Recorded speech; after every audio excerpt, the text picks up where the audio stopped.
మెదక్ జిల్లా నర్సాపూర్లోని కాంగ్రెస్ పార్టీలో గ్రూప్ తగాదాలు ఒక్కసారి గుప్పమన్నాయి. మంగళవారం నాడు నర్సాపూర్ నియోజకవర్గంలోని నర్సాపూర్ శివంపేట మండలాల్లో టీపీసీసీ అధ్యక్షులు మహేష్ కుమార్ గౌడ్ పర్యటించారు. ఈ సందర్భంగా ఆ పలు ఆధ్యాత్మిక కార్యక్రమాల్లో పాల్గొనేందుకు ఆయన వచ్చారు.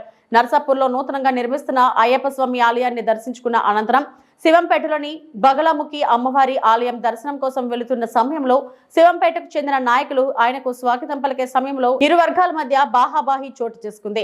స్థానికంగా ఉన్న నవీన్ గుప్తా, సుదర్శన్ గౌడ్ వర్గాల మధ్య నాయకుడికి స్వాగతం పలికే సమయంలో బాహాబాహి చోటు చేసుకుంది. ఇరు వర్గాల నేతలు ఒకరిని ఒకరు తోసుకున్నారు. విషయం తెలుసుకున్న స్థానిక నేత, పోలీసులు భారీ సంఖ్యలో అక్కడికి చేరుకుని కాంగ్రెస్ నేతలను అక్కడి నుంచి తరలించారు. గత కొంతకాలంగా శివంపేటలో కాంగ్రెస్ పార్టీలోని ఇరు వర్గాల మధ్య నిప్పు రాసుకుంటుంది. నేడు పార్టీ రాష్ట్ర అధ్యక్షుడు ముందే ఈ గలాటా జరగడంతో జిల్లా వ్యాప్తంగా తీవ్ర చర్చనీయాంశంగా మారింది.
మరిన్ని అప్డేట్స్ కోసం మా ఛానల్ని సబ్స్క్రైబ్ చేయండి.